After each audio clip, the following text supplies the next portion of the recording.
Salut, c'est Sébastien de la chaîne Technologie et aujourd'hui je viens te présenter le smartphone Mi 10T de chez Xiaomi, compatible 5G, sorti en fin d'année 2020.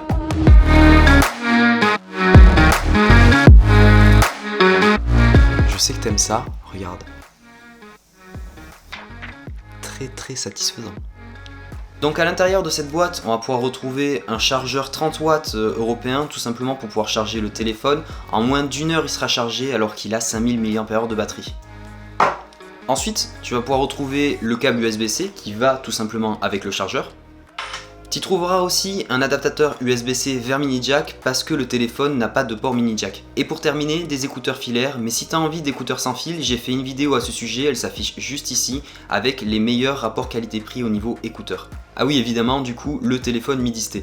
Ayant déjà acheté des téléphones chez Xiaomi, j'étais très déçu de ne pas retrouver à l'intérieur une coque de protection, au moins le temps qu'on achète une nouvelle coque pour pouvoir le protéger, mais là il n'y avait rien à l'intérieur, pas de coque pour celui-là. Au niveau du téléphone, il est assez grand, vous voyez à côté de ma tête, il fait 6,67 pouces et sa particularité c'est que c'est l'un des premiers téléphones qui a un taux de rafraîchissement de 144 Hz. Ce taux de rafraîchissement est adaptatif, c'est-à-dire que sur certaines applications qui demandent plus de fréquence d'image, donc c'est-à-dire des jeux vidéo, on va aller jusqu'à 144 Hz, mais sur d'autres applications, style Snapchat, style Instagram ou autre, on ne sera pas à 144 Hz, ça sera adaptatif, donc du coup il va descendre la fréquence automatiquement. Donc évidemment le taux de rafraîchissement on peut le descendre, on peut le mettre à 60 ou 90 Hz, ce qui nous permettra d'économiser un petit peu de batterie. Donc au niveau du format, c'est un téléphone 29e avec une résolution de 2440 pixels par 1080. Donc on va avoir dessus de la HD+. Donc Xiaomi a dû faire des compromis pour réussir à avoir un téléphone dans une gamme de prix accessible, c'est-à-dire 400€. On n'aura pas un écran qui sera AMOLED comme son grand frère le Mi 10, mais tout simplement un écran LCD. Moi qui ai lâché mon Samsung Galaxy S9 qui était avec un écran AMOLED, je suis pas déçu du tout par la qualité de cet écran, ils l'ont très bien calibré et franchement, moi je vois presque pas de différence, surtout quand on utilise le 144 Hz. On va pas avoir un bord à bord complet sur ce téléphone, on va avoir en bas un petit menton et sur les côtés une petite épaisseur, mais c'est le compromis qu'a choisi Xiaomi pour ne pas avoir d'écran incurvé. Sur la gamme Mi 10 de chez Xiaomi, on avait uniquement des bordures incurvées sur ces téléphones, là ça change et moi personnellement je préfère. Ça permet de ne pas casser son écran si on le fait tomber et qu'on n'a pas de vitre de protection sur le côté incurvé. Au niveau de la caméra frontale, elle s'intègre hyper bien en haut à gauche de l'écran. Je préfère avoir ça plutôt que d'avoir une gouttelette au centre de l'écran. Donc sur la partie basse du téléphone, on va retrouver un port USB type C, un rangement de cartes SD double slot d'un côté et de l'autre, des petits haut-parleurs comme habituellement, mais comme vous le voyez, il n'y a pas de port mini jack. Sur le côté, on va avoir le bouton d'allumage, verrouillage et déverrouillage de l'écran avec intégré le capteur d'empreinte digitale. Personnellement, j'étais très réticent au fait d'utiliser le capteur d'empreinte digitale sur le côté, mais en fait, ça marche hyper bien. On va retrouver également les boutons de volume sonore plus et moins. Au niveau caractéristiques, on va retrouver à l'intérieur un processeur Qualcomm Snapdragon 865 cadencé à 2,84 GHz. Faut savoir que c'est l'un des meilleurs processeurs qu'il y a actuellement sur le marché des smartphones. On aura 6 Go de RAM en DDR5, ce qui est quand même énorme, c'est plus que l'ordinateur de ma mère. Niveau stockage, on aura 128 Go, ce qui suffit amplement pour la plupart d'entre nous, mais si jamais tu as envie d'en avoir plus, va falloir se tourner vers la version Pro de ce smartphone parce qu'on ne peut pas ajouter de carte SD à l'intérieur. On va évidemment y retrouver du Bluetooth 5.1, du NFC, mais aussi de la 5G avec une gamme de fréquences très complète. Si tu veux investir dans un téléphone qui durera dans le temps et qui devra utiliser forcément un jour ou l'autre la 5G, celui-là il est pas mal du tout.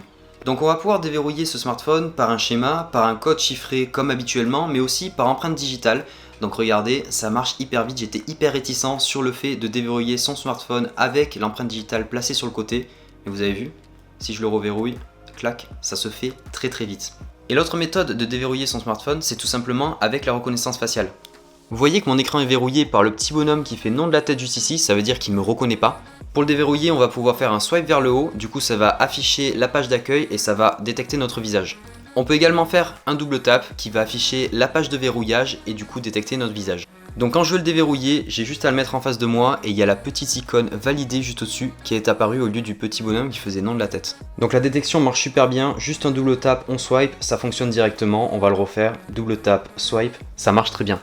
Merci Xiaomi de mettre à l'intérieur de ces téléphones des grosses batteries, sur celui-là il y a du 5000 mAh, ce qui est énorme. En plus, avec le rechargement 33 watts, on arrive à recharger notre smartphone en moins d'1 heure, ce qui est énorme aussi. Donc les téléphones où il n'y a plus de batterie à midi, c'est terminé. On va pouvoir aller sur tous les réseaux sociaux. Moi j'ai passé une journée entière en jouant sur un jeu et du coup à la fin de la journée j'avais 40% de batterie. Au niveau poids, il fait 216 grammes. On a quelque chose d'assez lourd dans les mains, surtout s'il faut rajouter une coque par-dessus.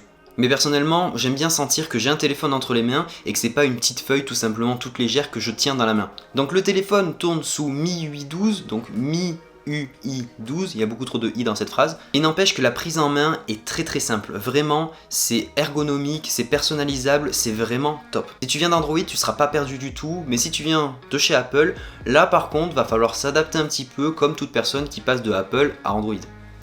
Au niveau luminosité de l'écran, en intérieur ça passe très bien, là je suis à fond, vous voyez très bien mon fond d'écran. Mais dès qu'on va passer en extérieur au soleil, on y verra forcément moins bien, même si ça reste plutôt correct. Gros point négatif de ce téléphone, il n'est pas certifié IP68 et IP67, donc en théorie il ne sera pas résistant à l'eau et aux poussières. Mais je pense pas que Xiaomi ait mis à l'intérieur des composants qui ne résistent pas un minimum à l'eau et aux poussières. Je pense surtout qu'ils ont fait ça pour baisser le prix parce que la certification IP68 ou IP67 ça coûte de l'argent et du coup c'est répertorié sur le prix final d'achat du téléphone.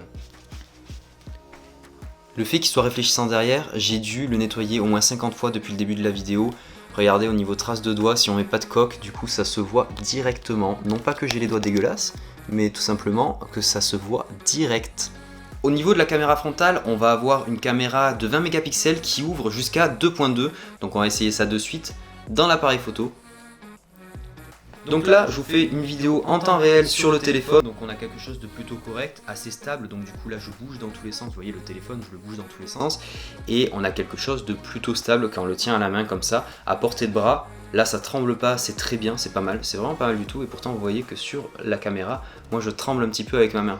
Alors que là, franchement, le rendu vidéo est vraiment bon, et on m'entend plutôt correctement aussi. Pour le bloc photo principal situé à l'arrière, on va retrouver 3 objectifs et un flash. Premier objectif, ça va être un objectif de chez Sony qui fait 64 mégapixels et qui ouvre à 1.89. Pour la version Pro du Midi-T, quant à elle, on va retrouver une caméra de 108 mégapixels. Le deuxième capteur, c'est tout simplement un grand angle de 13 mégapixels qui ouvre à 2.4. Et le petit dernier, c'est un capteur 5 mégapixels pour faire des photos macro. Alors pour moi, l'un des gros points négatifs, c'est ce bloc photo qui dépasse énormément, regardez ça. Vous allez voir, juste là, ça dépasse quand même beaucoup et du coup, le téléphone posé à plat est super bancal. L'autre petit point négatif que je peux soulever, c'est l'inexistence d'un téléobjectif sur ce smartphone. Donc après, c'est un téléphone, c'est pas un appareil photo, on va pas aller chercher à faire des reportages animaliers avec un téléphone comme ça au niveau vidéo et photo. Si jamais on veut aller chercher un sujet qui est loin sur une photo, tout simplement il faudra prendre une photo de 64 mégapixels et zoomer à l'intérieur. Au niveau vidéo, ce que fait cet appareil, c'est assez énorme, c'est grâce à l'intelligence artificielle qu'il y a à l'intérieur, il fait des vidéos 8K. Donc il peut filmer en 8K mais au maximum pendant 6 minutes. Certains diront que la 8K ça sert absolument à rien, je suis à moitié d'accord avec vous. On est d'accord qu'on va pas aller acheter une télé qui coûte 8 fois le prix de son PEL, donc évidemment on va pas regarder de la 8K. On va pouvoir utiliser la 8K pour recadrer son image en 4K ou même en Full HD, en plus petit encore. Imaginons je filme avec mon téléphone et je bouge dans tous les sens pendant que je filme, on va pouvoir stabiliser son image en post-production avec des logiciels comme After Effects ou Premiere Pro et ensuite avoir une vidéo qui sera fluide et lisible et pas un truc qui bouge dans tous les sens en 8K. En dehors de la 8K, on va pouvoir filmer en 720p 30 images par seconde, 1080p 30 et 60 images par seconde, et même 4K 30 et 60 images par seconde. Ça c'est plutôt pas mal. La 4K en 60 images par seconde, tout le monde ne le fait pas sur ses téléphones. L'encodage de la vidéo, on va pouvoir la choisir soit en H.264, soit en H.265. Sur ce téléphone, on aura de l'HDR, mais aussi une intelligence artificielle qui traitera l'image. Elle détectera automatiquement si on est en train de prendre une photo d'un paysage, si on est à contre-jour pour régler la luminosité, ou même si on est en intérieur. On va également retrouver plusieurs filtres et Google Lens. Dans les réglages supplémentaires, on va pouvoir régler le format de son image, soit en 1.1, soit en 4/3, soit en 16/9, ou même en full, ce qui représente 20/9, c'est le format du téléphone. On va avoir également un retardataire de 3, 5 ou 10 secondes. On va avoir également l'accès aux paramètres, la possibilité de mettre un cadre vidéo, de mettre une grille d'affichage pour pouvoir segmenter son écran. On va avoir l'option redresser, c'est une sorte de petit niveau qui est intégré au téléphone. On va avoir le mode macro qui pour moi est plutôt correct en intérieur avec un bon éclairage, mais dès qu'on va à l'extérieur et qu'on veut faire une photo d'une fleur un peu près, si on n'a pas la bonne lumière, c'est pas bon du tout. On va voir également l'option Tilt Shift qui permet de faire un flou tout autour de notre sujet et puis le bouger sur l'écran comme on le veut. Et la dernière option qui est rafale chronométrée, je pense que le nom est assez explicite. Donc en bas, on va avoir la possibilité de passer d'un objectif à un autre en allant sur le petit point blanc qu'il y a juste ici et pouvoir passer en grand angle. Si on revient en x1 et qu'on passe ensuite en x2, ça fait tout simplement un zoom logiciel et après on peut aller encore plus loin jusqu'à x5 et même jusqu'à x10. Ce que je trouve dommage, c'est qu'une photo de base ne va pas être prise en 64 mégapixels, il va falloir aller sélectionner l'option 64 mégapixels pour pouvoir prendre une photo de très bonne qualité. Donc quand on est en 64 mégapixels, on peut zoomer uniquement en x2. Après, quand on prend une photo de 64 mégapixels, on peut quand même pas mal zoomer dans l'image avant de perdre de la qualité. Après, on aura tout plein d'autres options comme le ralenti, l'accéléré, le panorama, le mode nuit, les vidéos courtes et même le portrait.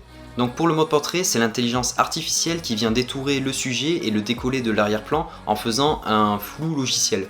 On va faire un petit test avec le mode portrait, je vais me prendre en photo et voir si l'intelligence artificielle arrive à détourer mon visage, puis ensuite mettre ma main derrière pour voir si elle arrive à capter toutes les parties de mon corps. La petite photo sans ma main et la petite photo avec ma main derrière pour voir s'il arrive à la détourer entièrement. Pour conclure, je vais vous donner les points positifs et les points négatifs que j'ai relevés sur ce téléphone. On va commencer par les points négatifs parce qu'il y en a moins que les points positifs. L'un des gros points noirs de ce smartphone pour moi, c'est la certification IP. Il n'est pas résistant à l'eau et à la poussière, donc je pense pas que Xiaomi ait mis des composants qui prennent l'eau très facilement ou la poussière très facilement, mais j'irai pas faire un test et le plonger dans l'eau non plus. Je veux bien comprendre qu'il y ait des compromis à faire pour pouvoir concurrencer avec d'autres marques, mais les concurrents ont tous une certification IP. L'autre gros point noir, c'est le bloc photo qui dépasse énormément. Là, ils ont un petit peu abusé sur le truc. Tous les concurrents proposent des appareils photo presque identiques à ceux-là, mais ça dépasse pas autant. Quand je le pose sur la table, il est bancal. Donc évidemment, avec une coque, ça se voit pas, c'est protégé, c'est nickel, mais la personne qui veut l'utiliser sans coque, il peut pas le poser sur une table sans que ce soit bancal et sans avoir peur d'abîmer ses objectifs. Les autres points négatifs que j'ai pu relever sont pas aussi gros que ceux-là, mais on va quand même les citer. On n'aura pas de port de carte SD pour pouvoir étendre son stockage, donc ça c'est dommage, même s'il y a quand même 128 Go de stockage intégré. Il n'y a pas de mini jack, certains puristes diront que c'est un gros point négatif. Bon, il y a un adaptateur quand même USB-C vers mini jack, ça fait quelques années qu'on commence à nous enlever les mini jack, il faut s'habituer, il n'y en aura plus au bout d'un moment sur tous les smartphones. Après, il y a quand même l'adaptateur, c'est ça qui compte. Et le dernier petit point, c'est le téléobjectif, il n'y en a pas, mais bon, on a quand même un appareil photo de 64 mégapixels. Au niveau des points positifs, il y en a quand même un petit peu plus. Déjà, on a le rapport qualité-prix. Comme d'habitude, Xiaomi a fait un excellent produit avec des très bons composants pour un prix qui est entre guillemets moindre. Ça coûte 400 €, mais ce téléphone, pour moi, peut aller concurrencer un iPhone 12. Ce qui manquerait à l'intérieur, du coup, c'est une intelligence artificielle et une ergonomie comme Apple, mais sinon, au niveau caractéristique, ça pète quand même. Autre point positif, c'est le processeur. Ils ont intégré l'un des meilleurs processeurs actuellement sur le marché, le Snapdragon 865 qui est cadencé à 2,89 GHz. Les 6 Go de RAM, ça fait toujours plaisir pour accompagner ce Snapdragon. L'écran, bien qu'il soit LCD, franchement il est top, ils l'ont très bien calibré. Enfin franchement, moi je suis passé d'un écran AMOLED à celui-là, j'ai presque pas vu la différence, surtout avec les 144 Hz de rafraîchissement. Alors là, mais on peut pas rêver mieux. L'interface MIUI 12 est vraiment très agréable et facile à prendre en main. On peut quasiment tout modifier à l'intérieur, c'est vraiment top. Un gros bravo à Xiaomi qui a fait du beau boulot là-dessus. Et encore un dernier point positif, c'est au niveau caméra, 64 mégapixels c'est très bien et la version Pro fait 108 mégapixels donc c'est encore mieux. De la vidéo en 8K c'est bien et de la 4K en 60 images secondes c'est encore mieux, franchement bravo. Réussir à intégrer tout ça dans un téléphone aux alentours des 400 €, franchement, moi je le conseille à tout le monde, c'est un très bon rapport qualité-prix et franchement, au niveau ergonomie, très bon. Tous ceux qui sont réticents à acheter ce téléphone, franchement, écrivez-moi dans les commentaires, posez-moi des questions parce que je l'utilise quotidiennement et j'y répondrai avec grand plaisir. Si jamais tu as aimé cette vidéo, n'hésite pas à mettre un like, ça m'aide à avoir plus de visibilité sur YouTube. Si jamais tu veux acheter ce téléphone, n'hésite pas, tu as un lien dans la description. Sur ce, on se dit à très vite pour de nouvelles vidéos, porte-toi bien, tchoubidoubidou.